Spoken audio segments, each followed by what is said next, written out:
SKiP Studios! SKiP Studios at Blerdcon! Woo! You're so good, but tell me you're so good. You're so good, you're so good. You're so good, but tell me you're so good. You're so good, you're so good. You're so good, but tell me you're so good. You're so good, you're so good. You're so good, but tell me you're so good. You're so good.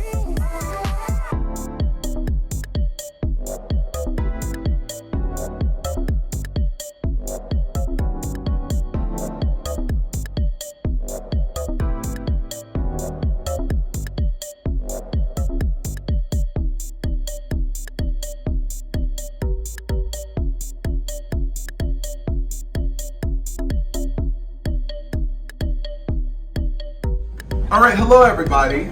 Thank you so much for coming to our panel entitled Horror in the Black, Original Tales of the Supernatural. Give it up for y'all. Give it up for y'all. So I'm going to start off with a couple of introductions.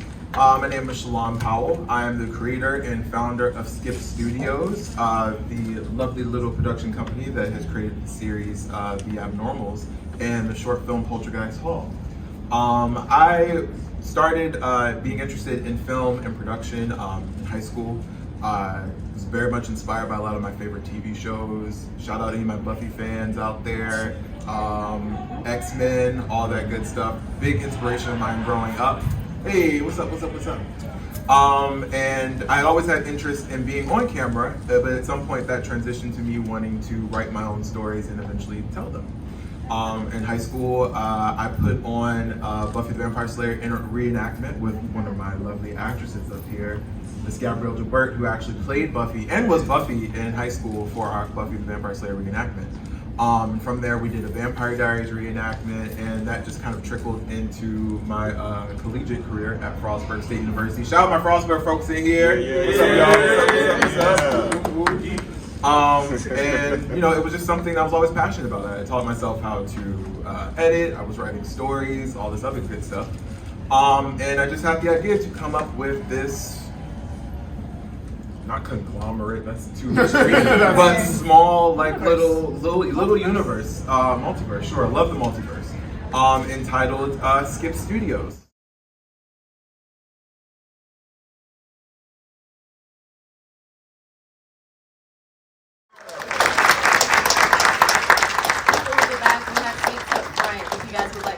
Yes, come to the front. You guys in the back.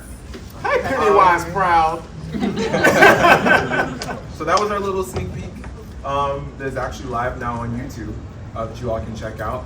And I'm going to turn the mic a little bit over to Joseph and Daneia, and they can talk a little bit about who they are, their experiences on set, and then, yeah, some fun little anecdotes. Yeah, all the OSHA violations.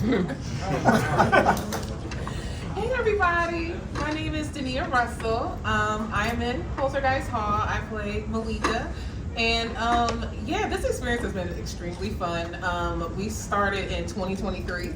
So it's been, you know, well, not 2 years, but 1.5 years since we all started together. But from the first day on set, I was like, oh, these folks are very fun to work with.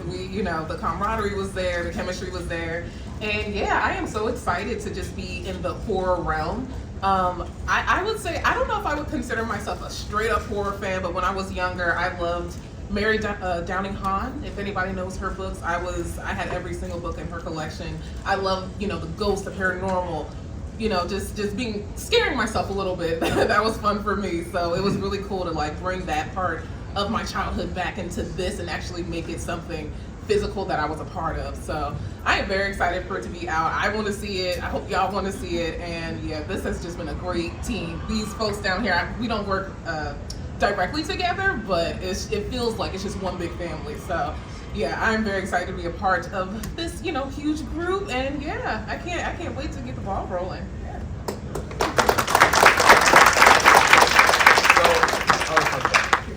So when I was looking for Daneia, her character, Malika Patterson, I sent out a casting call on Backstage. I don't know if you all are familiar with Backstage. But what really did it for me for her audition and her casting side, her character is like smoking a blunt, and she actually was not actually smoking a blunt, but she did the whole like while she was saying it, I was like, that's the one. I'm pretty sure you did y'all know that for y'all who smoke, y'all know when you talk, you have to hold it like this when you talk. She did that in audition. I was like, that's Malika right there. And yeah, so little fun fact about Danea's audition. I know. Hey everybody, my name is Joseph Kitembo Jr. I play Derek Houston in Poltergeist Hall. Like Daneia said, we've been filming this since 2023. It's been fun, it's been hectic at times. We love to joke on set. I hope you guys are excited to see this as much as I am. It's just been a thrill, it's been a ride.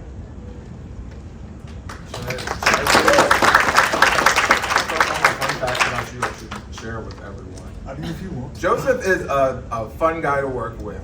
Always shows. No, he really is. He really is a fun guy to work with. Big jokes. There always has a great big smile and energy on set.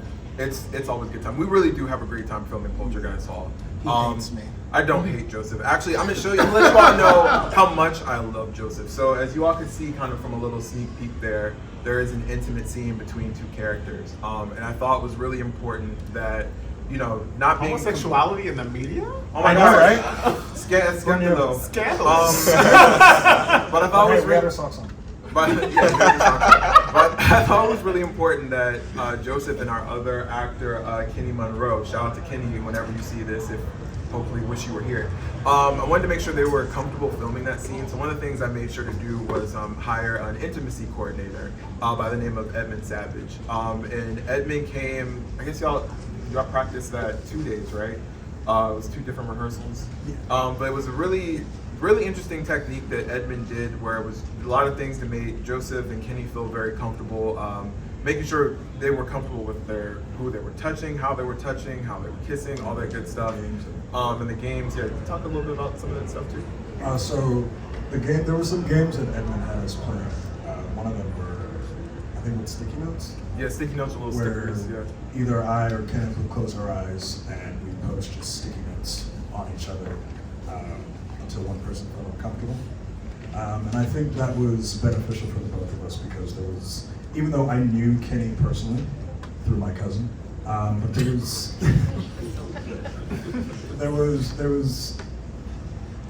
was something there between us that I wanted to work on, and Edmund was really helpful with that. And once you see it on screen, it's nice.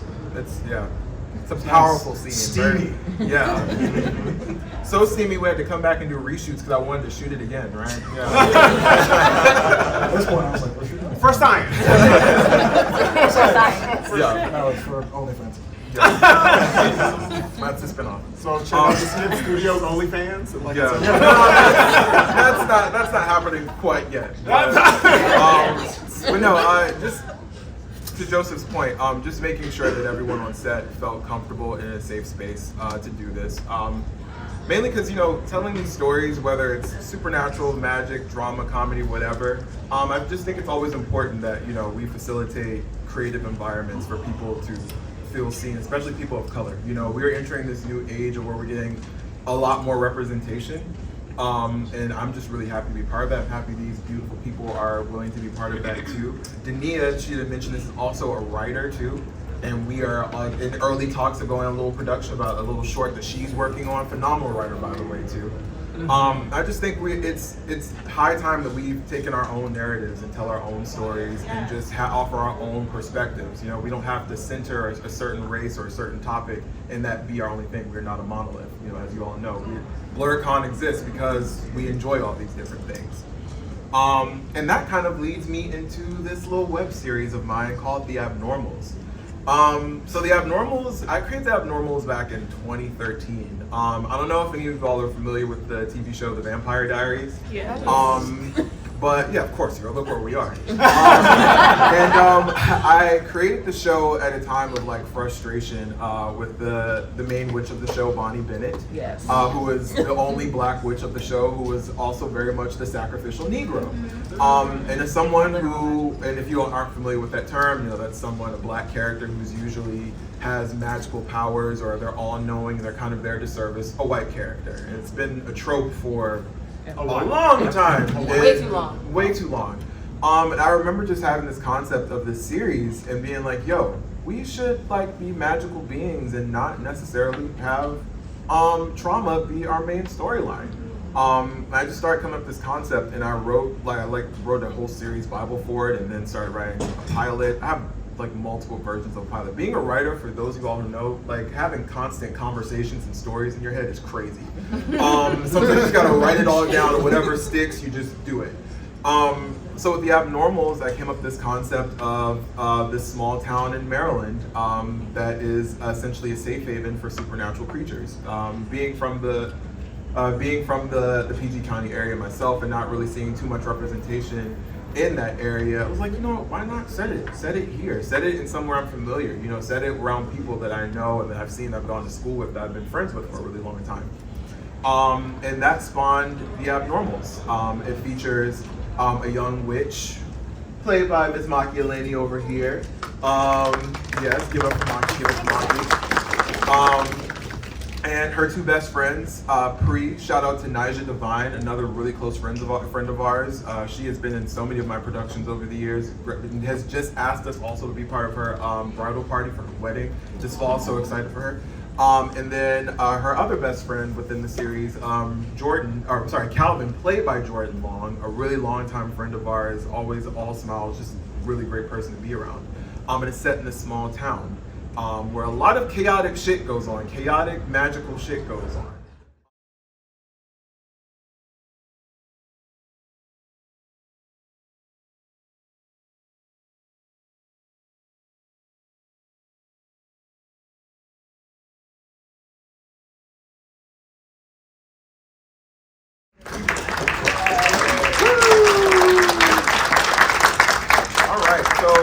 That was part one of The Room and House of the Evil Dead.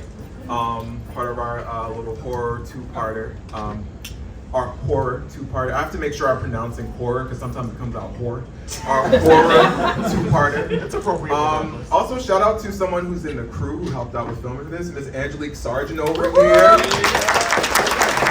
Angelique helped out with prop design, script supervising, and a little bit of everything. You were there that whole weekend. We filmed this and then the other part in 2 weekends. But one weekend it was like a heavy lift. We were going from Friday to Sunday. Weren't y'all filming at like 2 o'clock in the morning? No sleep. Yes. Yes. Yeah, we took naps. Yeah. Shout out, but that's the beauty of making art, especially with people you love, So I'm gonna open this up for Maki and Gabby, and then we'll come over to you, Guin, after I do an intro of your character. Okay. Right here. All right. Hi, everybody. Why are you holding it? Should I take off the thing? I mean, it was a very phallic way to hold it.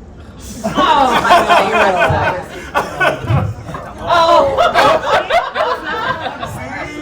See? You made it even worse. No. Hi, guys. I'm Maki Elainie, best friends with this amazing director, writer extraordinaire. That was so much fun. I am not an actress in any slight. This man actually found me at our restaurant job and said, hey, I know you're training me how to do my job right now, but you would be perfect for this thing that I have going on. And he said that in 2016, and we have been friends ever since. So it's really, really cool. It pushes you to your limits being on something like this and getting to meet all these cool black nerds. We're all into the same things. I am not a horror fan at all. I hate scary things. So this was, I love you. So it was really fun, like diving into this, like reaching levels of scared and spooked out and physical limits as well. I had 2 epileptic seizures that weekend, but we pushed through. We got it on tape. The seizures are like That's on the behind the scenes on the YouTube Gotcha. channel. You can subscribe. No. All jokes aside. All jokes aside, it really does push you to your limits and your creativity, and it's really fun. He also let me do a lot of the cultural direction, consultation, I guess what you call it. I was originally casted as a different for Ace specifically. And when I was playing the character, he allowed me to be really proud of my Ethiopian heritage. So Maya is Maya Adwa. If anyone is familiar with Adwa and the history behind it, it's a very strong story about the Battle of Adwa and how we liberated ourselves from Italian rule. Ethiopia's never been conquered. So Maya comes from an amazing lineage of warriors, women, and men. And it was really important to me to incorporate my culture into this character. So all the decorations in the house are stuff that my parents gave me. The pictures are me and my parents. So it's really, really cool. And it's dope just feeling seen in all types of spaces, right? So I think my favorite thing about being part of this cast is it makes me feel invincible, limitless, like I can do whatever I want, and I'm so excited that you guys showed up. This is such a full group of people in here. Thank you, shout out to y'all for coming. It means the world to us. We've been doing this forever. I've technically been doing it for almost a decade. So subscribe to our channel, please watch all of our stuff, follow us on all of the things, and we hope to see you again next year. Thanks for coming.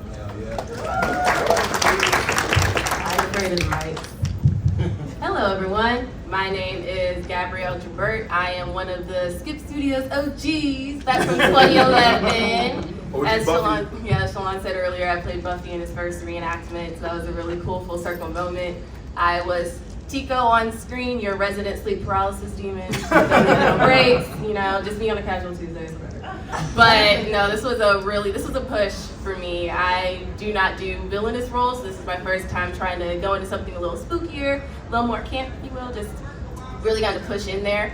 All of the voiceover was me though. Those were my Kira laughs in there. That was on me. So that was a really fun time, just really getting to dig into some different energy than what I've usually put on screen. And Shalaan was the safest place to do that. This is a series that's really near and dear to his heart. This is a genre that's very near to his heart. So he's really passionate about how it comes on screen, how his actors feel, if we're connected to our stories. It was just a really, really good time. So I'm really excited to see where my character goes. She's gonna be on some mess per you. But it's gonna be a really, really good time. And happy to watch you do it for often. So, fun fact Oh my about God. okay. No, this girl, she's looking like that in her house as we were filming this, like every hour of the night. When we said we did not sleep, it was from Friday to Sunday, and we slept maybe 45 minutes in between takes. Like, we did not sleep. So you get delirious at some point, right? She was hanging out in this outfit with no contacts, with her glasses on, ordering DoorDash, hanging out in the house. Y'all didn't eat anything from downstairs, looking like that, just terrifying. And like I said, I don't like scary things, so seeing your best friend push you to that limit, it was a lot. When I wasn't crying and screaming and like fighting for my life, I was giggling, so it was a lot. It was a lot. That was a crazy weekend. Yeah. I don't know if you wanted to tell the tidbit about Gabby. Well, no, I was just gonna say, in addition to that, when I because we filmed all this at Gabby's home, so thank you, Gabby, Shout out for to Gabby's our house. location manager over there. Woo! Yeah, when I came up to her room, like when I first got there to start shooting, I went to go check up on her, see how she was doing with makeup. All that makeup is also her, by the way, too. So again, we enjoy showcasing everyone's artistry. And yeah, I came to check in on her. I was like, "Hey, Gabby, almost ready." She peeks around the corner. Yeah, I think I dropped my phone. Yeah, like Maki said, that was her the entire weekend. Stay in character. Yeah. Method actress. Yeah. So we have Guin over here at the end of this table, and they're kind of wearing their sneak peek. I mean, mine is like the collar. Yeah. Specifically. But So Guin is playing a new character that comes in season 3. We are currently in production for season 3, and a sneak peek will be dropping this week, so be on the lookout for that. But Guin is playing the character Jamil Cooper, who comes in for our resident werewolf Calvin, as you saw, who was telling Maya, "Don't do that shit, girl." Comes in later in as Calvin is trying to learn a little bit more about his werewolf lineage. Guin plays an experienced werewolf and kind of comes along and kind of guides Calvin, but also is presenting maybe an obstacle in Calvin's love life. So I'm gonna let Guin talk a little bit about that. But yeah. oh no, the phallic microphone works. Does it?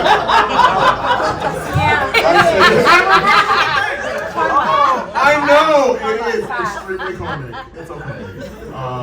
Hi everybody, thanks for coming. This is a really grandiose room. I mean, last year we had a good turnout, but you all just thank you. So again, claps for all of you. But yes, my name is Guin, pronounced Bears. I play Jamil. who is one of the cockiest people I've ever had the interesting pleasure to play in anything ever. Not an extremely cocky person, but having to like tap into that specifically. I mean, I am facetiously, but like, you know, seriously, to like tap into for that character is really, really fun and interesting. My own kind of background. I met Jamil, no, not Jamil. I met Shalaan like a couple of Blerdcons ago, and I was minding like the blackest of my own business one day when he hit me up, and he was like, hey, I'd like you to audition for a character. I was like, I mean, I've never done like an audition of that caliber before, but sure, whatever, all right, bet. And so he sent me over the pages, and I recorded and read the lines, and I sent them back. And mind you, the lines he sent over were not included in the series, like, at all. But nonetheless, like, and he hit me back and was like, yeah, no, perfectly, like, I fit the character and did everything that, and kind of exuded everything that Jamil was supposed to exude as a character. And so, yeah, that was a very fun way to like be introduced into the series. And as I learned more about Jamil is he's a very arrogant character, but he's arrogant because he knows his werewolf shit and he's been in it for a really long time. And not to spoil anything, but him working with Calvin has a lot of ulterior motives as far as his interest in Calvin and tearing him away from his current romantic endeavors. But also, I've learned that Jamil is a much more sentimental character as far as his intentions with Calvin and stuff like that. So it's been a really fun time getting to know Jamil and really understanding what he's about, and as well as, you know, all not simply just his ulterior motives, but also his insecurities in a relationship to this character in relationship to Calvin's character as well. So I'm really excited to be a part of this project. I'm really excited to have this opportunity to act in a way that I'm not used to acting before. Like, I've been on stage before, but in other capacities that I will not mention because I feel as though that's gonna be a gateway to other things. And if you do know those, shut the fuck up. Because I'm not doing that right now. But nonetheless, I will say Shalaan has had plans for me since he saw a show a few months ago. He and Gabby saw a show a few months ago. And yeah, so I'm not gonna expose myself like that again currently. But you need to also reveal the other thing. Oh, okay, all right. Your role. All right, so your hidden talent. we first started filming a lot of the scenes with Jamil and Calvin last year at the beginning of Pride Month, like June. And so when we were filming, there was like a kind of choreographed fight scene, and there was a part where Jamil kind of growls or snarls during the fight scene, and I did that, and they didn't know that I could, because like when I tell you everybody stopped and like, what the fuck was that? I was like, it was like this, because do it. Just do it. Do it. So okay, everybody close your eyes. I'm serious. No, Everybody close your eyes. Because you need to like mentally put No yourself. cheating. Close your eyes. Okay, close your eyes. You ready? All right, 1, 2, 3.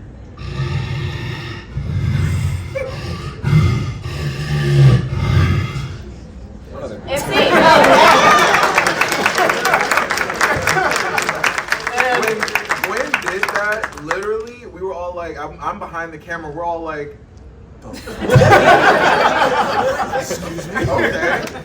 And no, Shalaan had me one is like, so I need you to just do like recordings of that noise so I can put it in things. Yeah.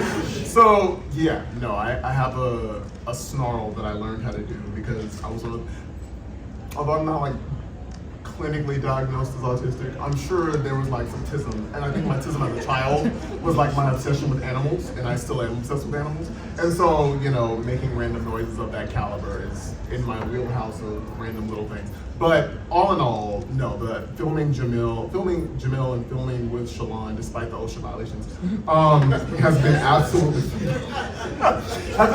amazing, and I cannot wait for you all to see the character that we've been developing and that Shalaan has written for me and that I've been able to kind of like bring to the screen in that way.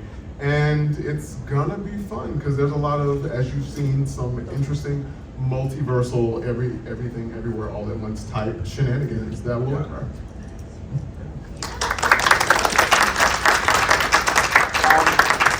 So when it comes to creating local stories like this, it's the authenticity that's really important, right? Like, you want to make sure that everyone has a say in how their creatively bringing a character to life that matches your vision. So Maki was mentioning, her heritage. Guin was talking about their growl. I also think it's really important to incorporate and bring in local artists too. Our theme song is by a local sound mixer, DJ, a jack of all trades of sound named Eric Berry. He did the theme. We have someone over here, John. Put your hand up, John. John composed a song for the season 2 premiere for a fight scene, so y'all can check that out on YouTube. So yeah, it's just always been a goal of mine to do these projects and just spotlight local artists to make it feel more like home. And with that, I'd like to open things up for a Q&A. If you all have questions for us about any of what you just saw, anything about productions, all that good stuff. What were you saying, Joseph? I loved your Doctor Who thing, by the way. Oh, same. I'm a huge Doctor Who fan. What's your favorite Doctor Who? Christopher Eccleston. Ooh, really? Yes. Okay. Yeah. He could have had a second season. Yes. Anybody? Any questions at all about what you just saw? Any questions about SKiP Studios? Also, shout out to my Scream Kings crew over here. I'm also part of a podcast where we talk horror movies and everything like that. We're currently in season 3. Shout out to my Scream Kings over here. Subscribe. What's their name? So we have one question over here and one question over here and one right here. Wait, I'm sorry. What? We have There's one, a lot of two, people are and three. talking. What happened? We got 1, 2. Oh, question. Yes. So it's not really about the film, but more so for y'all. So being an artist myself, I want to know mentally, how do y'all silence the noise and stay within your creative realm when things pressure, like she said, dealing with horror situations, she's not used to that. Those mental aspects. How do you guys stay in that creative box? Okay, hear me out. I'm the astrology bitch in the room. Sorry. So I'm a Gemini, right?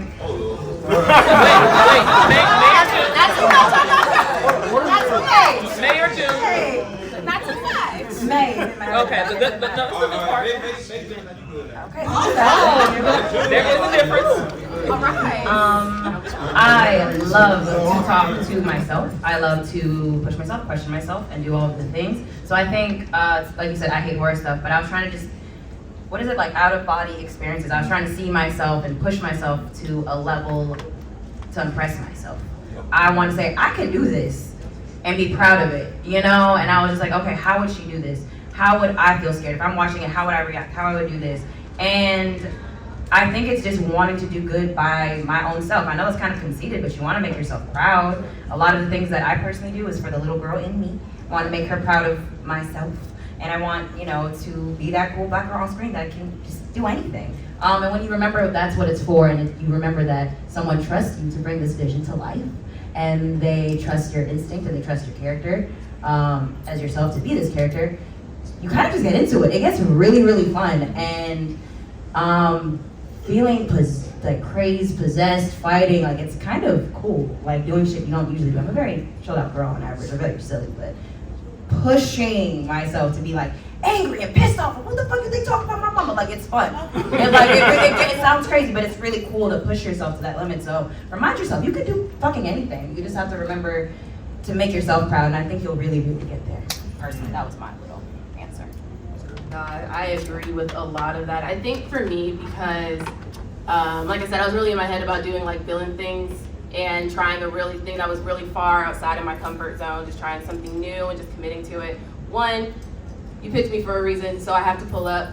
And to put some more zodiac in the chat, I am an October Scorpio.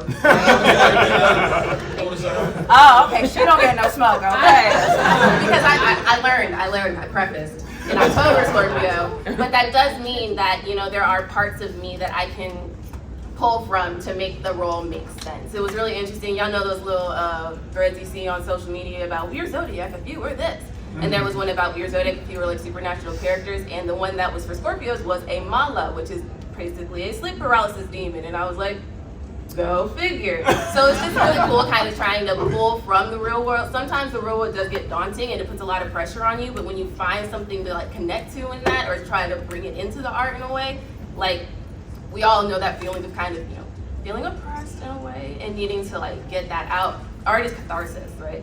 So if you're not one who taps into, your grit bag as often, this is the chance to get that out, get it out of your system. If you're a person who may be a bit more pessimistic in life, but now you have a more optimistic role, you have to tap into something that troubles you, sure. But it gives you a chance to get that all out in a way you can kind of take it away from yourself, It's not Gabby, it's Tico. Tico got some stuff she gotta get off her chest. And I mean, Gabby does too, so why don't I use that to fuel the performance? So you can take the stuff from the outside, you can block it out, or you can use it to kind of push you a little harder. And I think my perspective is just use it to push you a little harder. If I'm mad about the world and I got a scene today where I gotta be pissed, oh yeah. If I watch the news this morning and I know I gotta kill somebody today, hurt, So it's really nice to just use that as fuel. It's part of a way that it's an act of resistance in a way. So that's why I think it. So I know we have one over here, and then I know you're the third person. I was just going to ask, how do you protect your creative energy? Because I would imagine doing, that shoot that you guys said over the weekend was a lot. But then also the day-to-day. I would imagine that being in a show like this for an extended period of time, and also for the director and the producer, how do you protect your creative energy? Drawing from that all the time. How do you restore that for yourselves to keep bringing the very best? So I kind of do this all the time. I do this, and for full-time work, I actually work at a production company where I'm also writing and editing. I'm doing this all the time. So that's a question that I'm still trying to figure out, but I think what I always come back to is just the fact that I know that I love doing this. These characters have been in me for forever, and I think I get that catharsis by putting parts of myself into these stories. My businesses are my characters. That's how I protect myself, by protecting them, by having them go through similar struggles I'm going through, or it's a metaphor of whatever. And just, realizing it's something you love to do. I feel like it sounds cheesy, but you know that you love something if you keep kind of coming back to it, for better or for worse. And I think that's how I do that, just holding on to the fact that this is something that I love and cherish. And also the dedication to all of my fellow Blerds, seeing a character maybe represented a certain way that they haven't seen before. I think that's how I protect myself. Daneia, did you have any? Because you have the mic, so did you want to? I would agree as far as it being a thing of just protecting your energy. I feel like for me, it's if I'm doing a role and it just brings something up for me, it's okay, well, you know what? I'm just gonna take this opportunity to face it head on. So it's does it make me scared? Does it make me angry? Does it make me happy? And just having conversations with myself. I try not to put so much of who I am into the role. I do try to keep that part separate, but I do think that there are good things as far as where do I align with this character? What makes me want to even do this? So I just try to think of that, and honestly, just having fun with it. I think being an actor, it's you take the craft seriously. You want to do a good job, as Maki was saying. You want to impress yourself. You want to make sure that you're giving the project what it deserves, but you're also here to have fun. I feel in art, overall mediums, art is just creativity coming out of your body, and it's it doesn't have to be exactly who you are at the end of the day, but it's just something where, we're all just coming together for this art project, so what can we do to just make the thing and be proud of the thing.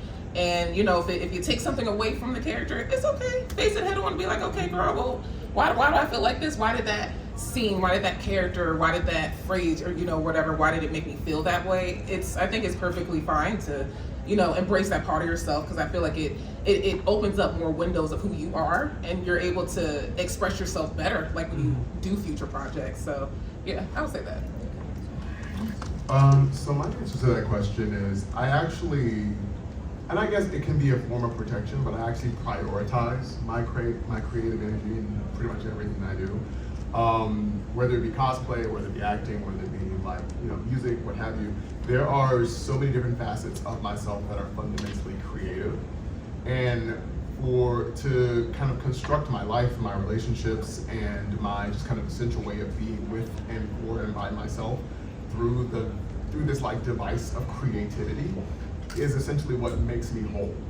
The ability to, so also fun fact, maybe not so, depending on who you are and how you did in school, I'm also a philosophy professor. So just a quick philosophical detour, like Marx has this concept of work as an externalization of this essential form of self, that if the thing that makes you happy and fulfilled is going to paint in the park, then that is your work. If you like to go like bird watch or take pictures of beautiful things that are happening, that is your work. And creating, essentially the practice of doing so, is my work, whether it be thought, whether it be, cosplay, whether it be writing, what have you. So when I say prioritizing that, that's what I mean. I mean prioritizing this aspect of externalizing what I have in this internal world, very much echoing the sentiments of my peers. Is like being able to bring that intangible aspect of self out into the world around me is what I prioritize. That is the part of me that is the most truest form of me. That those things that you can't see, that are constantly trying to make their way out into a very visible and tangible world, is a lot of what makes that creativity such a priority for me. Because like, have you ever had that thing that's very fulfilling and fundamental to you, but the moment that you're cut off from it, you feel like you've like lost so much, that you are either depressed or you're anxious or you are suffering in these ways that we more, in a modern context, attribute to like mental health. But like not being able to do those things, you are suffering so deeply. Like even if you have, like part of the reason we have those comfort shows is because they fulfill us in certain ways. And when you can't access that, it's almost as if you have lost a part of yourself. You may have not lost a limb, but you've lost something that arguably, or at least for the sake of metaphor, is a bit more essential because it gives you the space to be you in a holistic sort of sense. So yeah, so like my way of protecting my creativity is by prioritizing it, by putting it first above all other things. Yeah, one other question. You also had a problem. It wasn't really a question, very much a statement. Love the theme song. It was giving Charmed early 2000s. Oh! I loved it. I was like this. I was like, yes, this is great. I love this. I love this. Yes. Also, by the way, January Aquarius. Oh, February. Wait. February. Okay. Yeah. So I married a February Aquarius. Congratulations. So, interesting enough about the theme song, when I talked to Eric when he produced that, the note I gave him was haunting hip hop, because I wanted it really reminiscent of Goosebumps in the Boondocks. So that's kind of where that comes from. But you're not wrong there about Charmed. I hear that too. I can't. Any more We have one more question. Yes. Sorry. What was y'all's favorite part about shooting? So many. Start from one side of the Yeah. Let's just go this way. I would say my favorite part, really genuinely, was just meeting the cast and just the whole crew. I feel like every time you go on a set, you don't know exactly how things are gonna go, but from the first time I met Shalaan, like over Zoom, I was like, he's cool. Like I like him. I'm getting some like good vibes. And then just the first day on set, everybody was just so kind and like so, just being gracious. Gracious co-stars and everybody just wanted to do a good job. So yeah, I would say my favorite thing is always just the camaraderie that you can come out of a project, because it's not always guaranteed, I guess, that you'll have like friends that you still like kick it with. It's like, oh, do the job, go home, and that's it. But with this crew, it's like, wow, I actually like continuously see them, and that's cool, and it's really fun to meet people, because I guess like just being any type of creative, it can be isolating sometimes. It can be a little lonely. You feel like you're just by yourself trying to do this thing. But when you actually come across folks that like, they have that same passion and that same rigor for what they want to do, and you just meet each other. You see each other, and that's like that's seeing you. So yeah, for me, I would definitely say just the folks I got to meet was very fun. But also, I mean, just tapping into horror, because again, not a huge horror girl, but I was like, I will do it for them. Okay, I'm gonna put on for them. Thank you, Daneia. I was gonna say just coming on the set every day. Whenever Shalaan's like, hey, we need a film, great, there. It's whatever. I love it. The first time that we came on set and meeting everybody, it was just love at first sight. We quickly became a family. And Shalaan is so open with you as an artist, and he wants you to have full control over your character. And that's, relieving in a way, you know, especially coming off of a lot of other sets where people are assholes and they are, you know, they're very secluded and they don't want to talk to you because they're ego driven. You don't get that on this set. Everybody's a family, and it's breathtaking and it's warming, and I love it.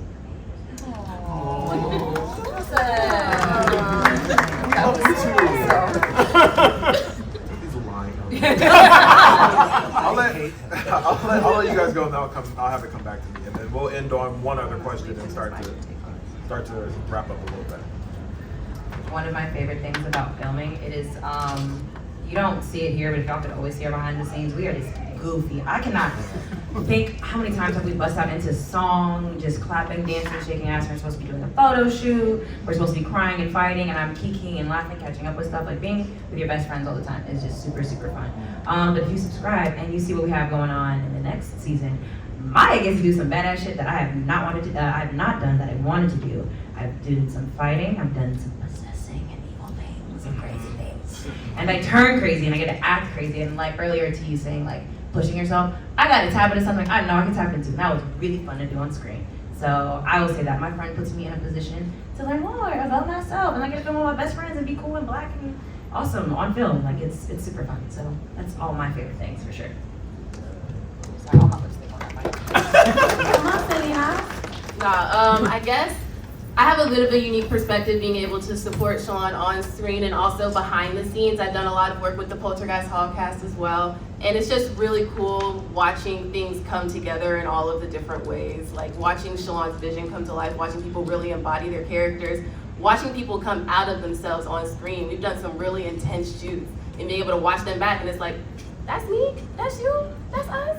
It's just a really, really cool thing. And for this shoot in particular, my favorite bit was having to re-record all of my lines because I had some peepees in, some little demon teeth, and every take was really, really bad and the audio was bad. So I had to go back and re-record everything because everything was muffled. So being able to re-record my lines, re-record my laughs, layer everything in, do the high him voice and the low deep voice and put it all together, and then hearing the difference in the take when everything was muffled and then when things are clear and intentional.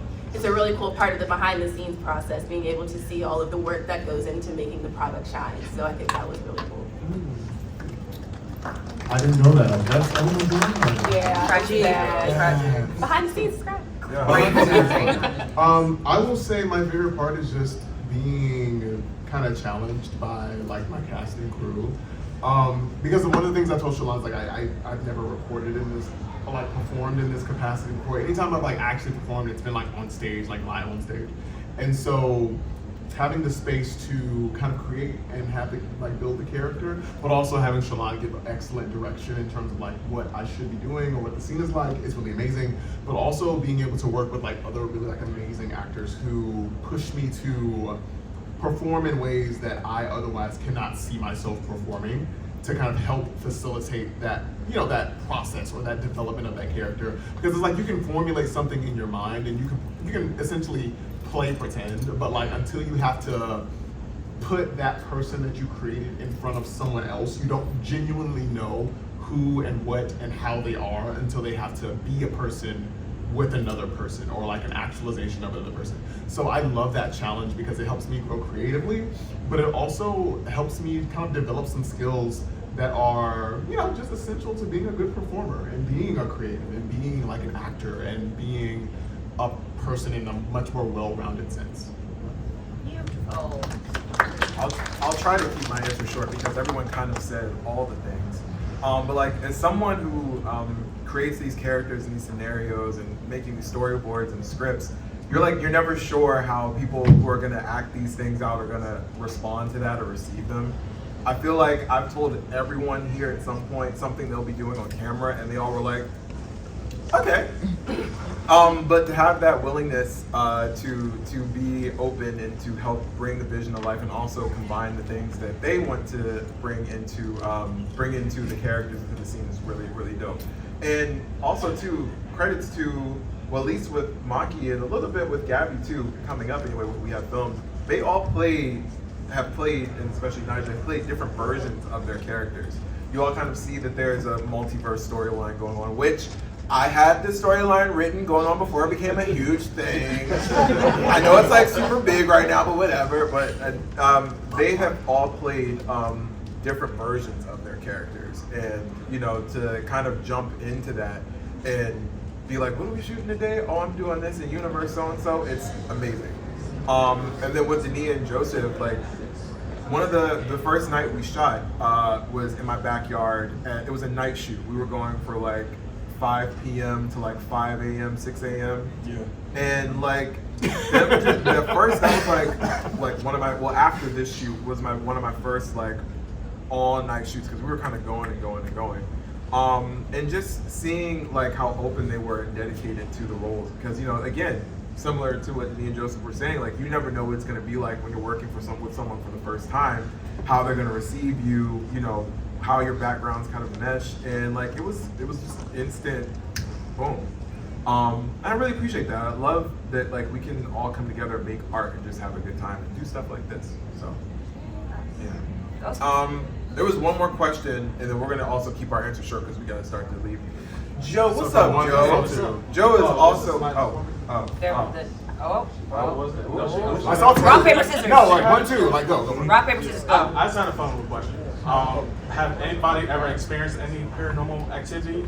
No, and has? thank the Jesus I don't believe in. So. I wouldn't necessarily call it a frequent, well, no, it is a frequent thing. It's not a big thing. But I grew up with cats at my parents' home. We had cats for 12 years. And then my cats passed away, both of them did. But when I go to my parents' house, sometimes I feel like I see them walking around corners, still at the house. And we did bury them at the house, not pet cemetery-wise, but they do stay with us. So I feel like that's the closest I have gotten to the paranormal experience, is seeing my good girls walk around the house sometimes. So they're nice and benevolent, which is nice. Oh, no, I haven't. Okay. So go ahead. I have 2 experiences. One was in the old apartment that I used to live in. Was right next to a Jewish cemetery, actually. Oh God.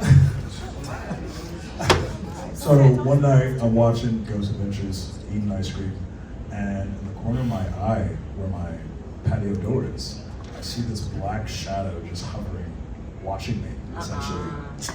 And I turn, no face, just black mist. I blink and it's gone. And the second was the house that I'm in now in Fredericksburg.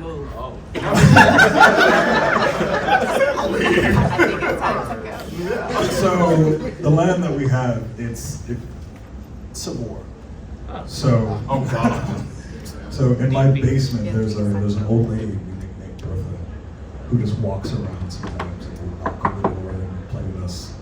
The first time we saw her, she had a balloon when I was coming down the stairs. I was like, oh, okay, this is fun. That's crazy. So I actually have one. So I'll make it really quick. So I'm originally from Georgia. So one time when I was an undergrad, I went back home, and you know the house was empty because my mom went out, whatever. And my room was like right across from this very ranch style house. And so as I went in the house, you know, black people, we turn all the lights off, ain't nobody there. So I was turning the lights on because it was dark, and that's creepy. So I went back to my room, grabbed something, and I was turning the lights off. And as I was walking past, I saw a flash from my left in my mom's room from the TV. And I paused for half a second. I was like, nope, and I kept walking. I was like, you know what, I don't know what it is, but it's gonna stay where it's at. And hopefully it's gone before anybody gets back. So yes, that was me. Okay, we have one last question. I get from you over here. Yes. Last question. One question is kind of a fun question. Outside of my Arrogant Werewolf, does anybody else have a unique, interesting talent that many people don't know about? And also, who's the best singer on The best singer. Best singer. I think you're going Daneia. So I'll let them do the secret talent thing. But what I like to tease the Abnormals cast about is the fact that how we are at some point going to do a musical episode. So you will find that out when we do that. Whether they can sing or not, the result will be coming out. There will be no Tad. Well, I don't know if I would necessarily consider. Well, the singing part, I was like, y'all heard me sing. I don't even remember singing in front of y'all. But I would call it the secret talent. But Shalaan, you mentioned it earlier. I am a writer, so I love. yeah, like in part of yeah, like in part of being an actor, writing is also another avenue that I just love being able to express myself. And I think yeah, just being able to take what's going on in this head of mine and just put it down on paper is the most fun thing ever. So yeah, it's funny, when I was in college, I actually stopped wanting to act. I was like, oh, I'll just, you know, go be a screenwriter. I think maybe that's more my lane. But afterwards, when I was, I think, 23, I acted in a short film with, his name is Eddie Musa. It was called Sugar Daddy. I played Little Sugar Baby. It was fun. Yeah, it was fun. Yeah. I was like, I ain't never did this before, but all right, I'll do my best. But yeah, just being on that type of set, it was very fun, and I think it made me want to not only write movies, but it still made me want to write books and made me want to act. So I just try to dive into whatever I'm feeling like that day. But so yeah, not so secret talent, but writer too. Go ahead, do it. Go ahead. Joseph revealed this secret talent of his last year at last Blerdcon. So yeah, there are two secrets I have. I'm a voice actor. I have a podcast on Spotify called Who Killed Alaska. I play a detective in Denver. And the second talent is my Obama impression. Yes! Do it! Everybody close your All right, eyes. close your eyes. Close your eyes and tell me who you see. My fellow Americans, today is a good day. Because, well, unfortunately, Trump's in office. We won't talk about that. I was in the house with Michelle, and we think that if Kamala runs again, she might win this time. I'm Barack Obama, and I approve this message.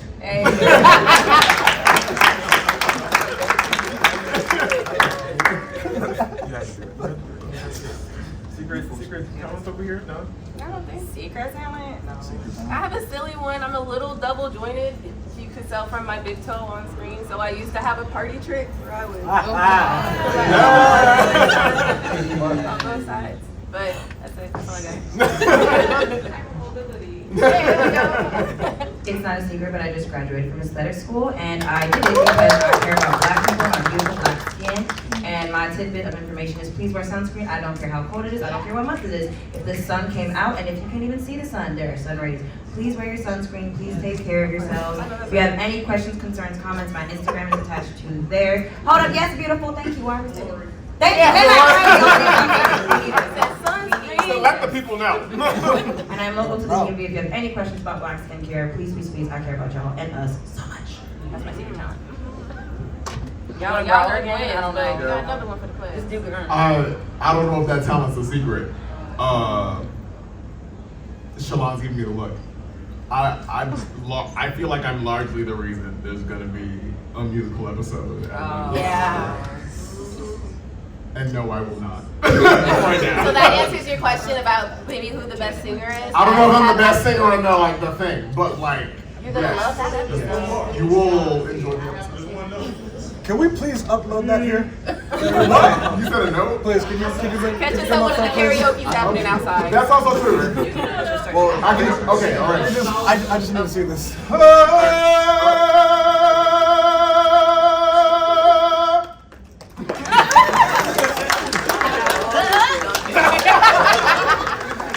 Thank you all so much for coming through and watching us and hearing us talk and having questions. Y'all are dope. And yeah, check us out. Poltergeist Hall, they have normal. Some of you have a little QR code. Scan that, give us a follow. And if y'all are interested in potentially developing some artistic endeavors in the future, hit me up. Hit some of these crazy people up. We have business cards up here. QR codes up here. Come see us before we head out. So, yeah. Thank you for coming.